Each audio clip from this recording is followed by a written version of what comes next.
उत्तरी गोलार्ध में कर्क रेखा 23.1/2 ऊ।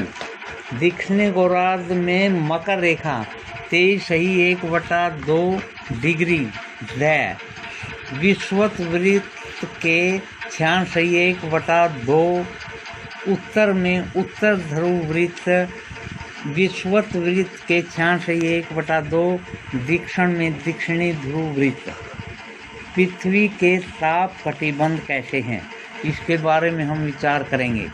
कर्क रेखा एवं मकर रेखाओं के बीच में सभी अक्षांशों पर सूर्य वर्ष में एक बार दोपहर में सिर के ठीक ऊपर आता है, इसलिए इस अक्षेत्र में सबसे अधिक ऊष्मा प्राप्त होती है तथा इसे उष्णकटिबंध कहा जाता है। कर्क रेखा तथा मकर रेखा के बाद किसी भी अक्षांश पर दोपहर का सूर्य कभी भी सिर के ऊपर नहीं होता। ध्रुव की तरफ सूर्य की किरणें तिरछी होती हैं। इस प्रकार उत्तरी गोलार्ध में कर्क रेखा एवं उत्तर ध्रुव वृत्त तथा दक्षिणी गोलार्ध में मकर रेखा एवं दक्षिणी ध्रुव वृत्त के बीच वाले अक्षेत्र का तापमान मध्यम रहता है, इसलिए इन्हें शीतोष्ण कटिबंध कहा जाता है। उत्तरी गोलार्ध के उत्तर ध्रुव वृत्त एवं उत्तरी ध्रुव तथा दक्षिणी गोलार्ध में दक्षिणी ध्रुव वृत्त एवं दक्षिणी ध्रुव के बीच के अक्षेत्र में ठंड बहुत होती है, क्योंकि यहाँ सूर्य की किरणें ज़्यादा ऊपर नहीं आ पाती, इसलिए ये शीत कटिबंध कहलाते हैं।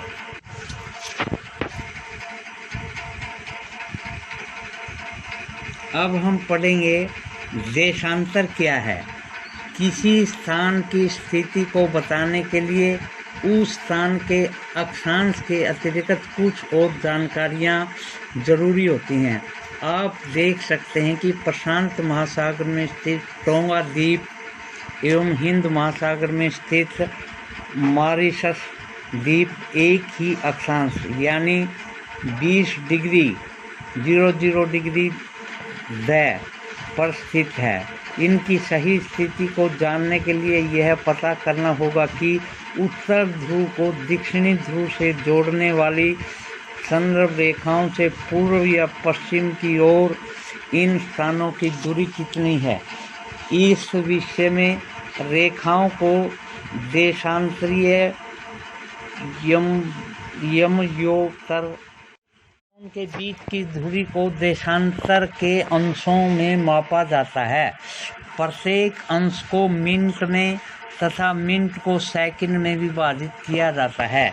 ये अर्धवृत्त हैं तथा इनके बीच की दूरी ध्रुवों की तरफ बढ़ने पर घटती जाती है एवं ध्रुवों पर शून्य हो जाती है, जहाँ सभी देशांतरीय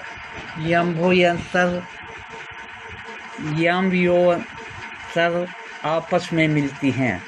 अक्षांश यानी समांतर रेखाओं से भिन्न भिन्न सभी देशांतरीय यमयोतरों की लंबाई समान होती है, इसलिए इन्हें सिर्फ मुख्य संख्याओं में व्यक्त करना कठिन था तथा सभी देशों के निश्चय किया कि ग्रीनविच, जहां ब्रिटिश राजकीय वेधशाला है, से गुजरने वाली यमयोतर के से पूर्व और पश्चिम की ओर गिनती शुरू की जाए। इस यमयोतर को प्रमुख यमयोतर कहते हैं। इसका मान 0 डिग्री देशांतर है तथा यहाँ से कम 180 पूर्व या 180 पश्चिम तक गणना करते हैं। प्रमुख रेखाएं तथा 180 यमयोतर मिलकर पृथ्वी की 2 समान भागों पूर्वी गोलार्ध एवं पश्चिमी गोलार्ध में बांटती हैं। इसलिए किसी स्थान के देशांतर के आगे पूर्व के लिए अक्षर पू तथा पश्चिम के लिए अक्षर पै का उपयोग किया जाता है। यह जानना रोचक होगा कि 180 पूर्व और 180 पश्चिम यमयोतर एक ही रेखा पर स्थित हैं। अब ग्लोब पर अक्षांश रेखाओं एवं देशांतरीय रेखाओं द्वारा बने ग्रिड को देखो। ग्रिड दोनों की रेखाओं का एक जाल सा होता है। वह सही जानकारी हो तो ग्लोब पर आप उस स्थान का पता आसानी से लगा सकते हैं।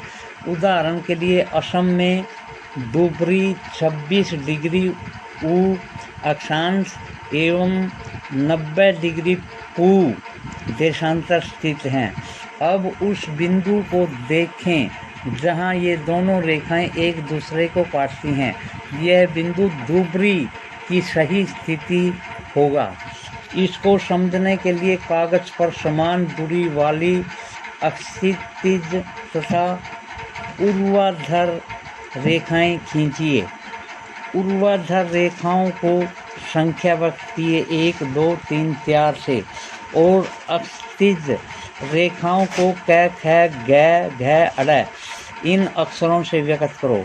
जिन बिंदुओं पर ये क्षैतिज रेखाएं एक दूसरे को काटती हैं वहाँ कुछ छोटे वृत्त खींचिए। इन छोटे वृत्तों को अब अ, ब, श, द तथा द के नाम से व्यक्त कीजिए। मान लीजिए ऊर्ध्वाधर रेखाएं पूर्व देशांतर एवं क्षैतिज रेखाएं उत्तरी अक्षांशों को व्यक्त करती हैं। उनके बीच